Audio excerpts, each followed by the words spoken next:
সমৃদ্ধ বাংলাদেশ বিনির্মাণে কৌশলগত নেতৃত্বের প্রয়োজনীয়তা ও সমসাময়িক চ্যালেঞ্জ দক্ষতার সাথে মোকাবিলা করার উপর গুরুত্ব আরোপ করেছেন সেনা প্রধান জেনারেল ওয়াকারুজ্জামান। ন্যাশনাল ডিফেন্স কলেজে ক্যাপস্টোন কোর্সের সমাপনী অনুষ্ঠানে অংশ নিয়ে তিনি এসব কথা বলেন। আরও জানাচ্ছেন মোহন ইসলাম।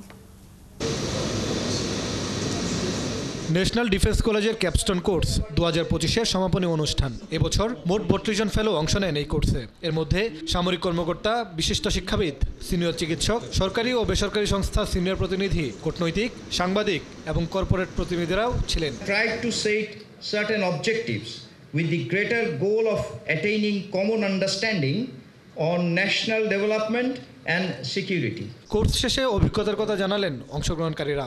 I didn't know we were growing cashew nuts and coffee in our own land, and those were so tasty, and that মধুর মতন মিষ্টি আনারস। I feel that I have a responsibility over my nation and over our people. সমাপনী অনুষ্ঠানে প্রধান অতিথি হিসেবে যোগ দেন সেনাপ্রধান general Wakeruzzaman.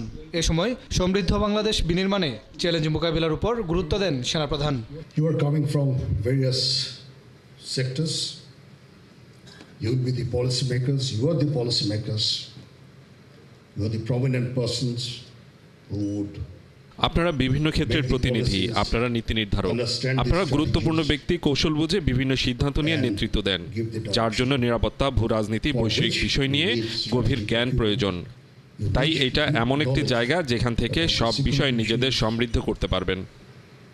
Global issues, geopolitical issues, and I personally feel this is a wonderful platform where you have the opportunity to enrich your knowledge. এই কোর্সের শিক্ষা সরকারি নীতি নির্ধারণী পর্যায়ে প্রতিফলিত হবে বলে আশা করেন তিনি। মোহন ইসলাম, 71, ঢাকা।